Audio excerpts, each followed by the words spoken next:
Hi, everyone, and welcome to this episode of Crowded Beaker Solves. Today, we're starting a new series on gases and the gas problems that you're likely to encounter in a chemistry course.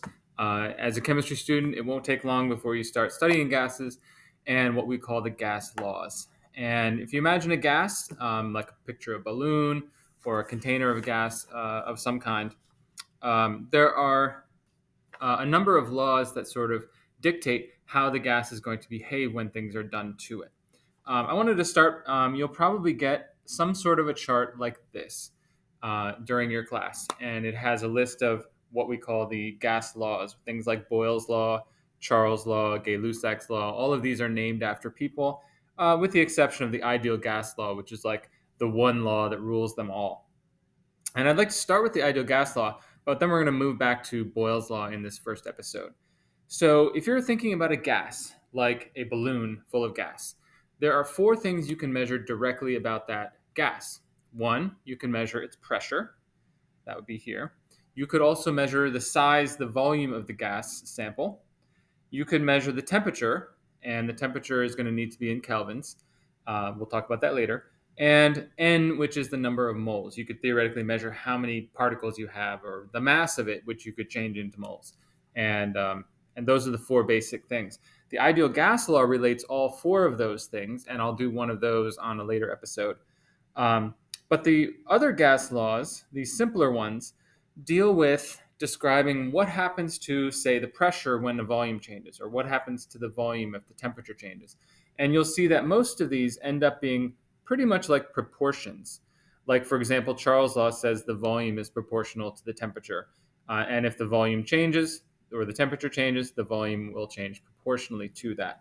And so we're going to work our way through some of these gas laws. We're going to start here with Boyle's law. And Boyle's law is named after Robert Boyle. And he did a lot of experiments back in the 1600s. And he was the first to sort of put this together and say that the pressure of a gas is inversely proportional to its volume. So if you have a gas at a certain pressure and volume and one of those changes, the other one will change accordingly. So if the pressure goes up, the volume is going to have to go down. And if the pressure goes down, the volume is going to go up.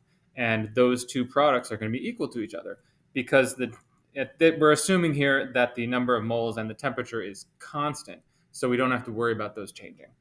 So let's take a look at a problem similar to what you're likely to see. The problem here says a 3.4 liter sample of oxygen gas has a pressure of 741.1 millimeters of mercury. That's one of our pressure units.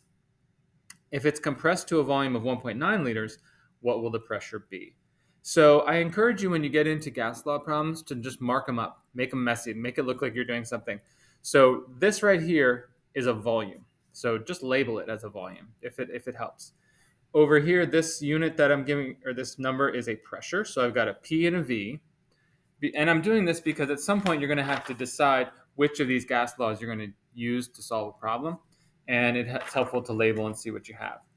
I have another volume. So we'll call that V2. Make these ones. These are the starting conditions. And the question asks me for the pressure. So I have two V's and two P's, which if I'm looking at a chart like this, it tells me I'm using Boyle's law here. So I encourage you then to, whenever you're doing gas law problems, actually write down the formula that you're going to use. I know you may have decided on it, but the person grading your work doesn't know that you've decided on it and wants to know which one you've decided on. So make sure to just write it. It only takes a second. And then you're going to want to start inputting your numbers. So initial pressure is 741.1 millimeters of mercury. And I also encourage you to put units on it because they do have units. And the initial volume is 3.4 liters. If it's compressed to a volume of 1.9, so I know this, but I don't know the P. So I'm going to put in just the P there for the thing I'm solving for. And the new volume is 1.9 liters. Now, before I do this, I'm going to kind of estimate and guess what my answer is going to be. Because my volume is going down, I anticipate the pressure to go up. You're compressing the gas and getting into a smaller space. So I'm going to use that as a way to check my answer. And if I go ahead and do this times 3.4 and then divide both sides by 1.9 to get P2 by itself, I get P2 equals 1326 millimeters of mercury. And the exact unit that you're using doesn't matter as long as you match what you're starting with in this case. So that would be my answer. So the volume went down, pressure went up. And that is what Boyle's law tells us. So now that we've got one under our belt, it's your turn to try a Boyle's law question. I'll read it and then we'll pause the video. A 6.0 sample of helium has a pressure of 1.2. If it expands to the point where its new pressure is 0.75, what will its new volume be? So take a moment, pause the video, grab your calculator, and see what answer you get.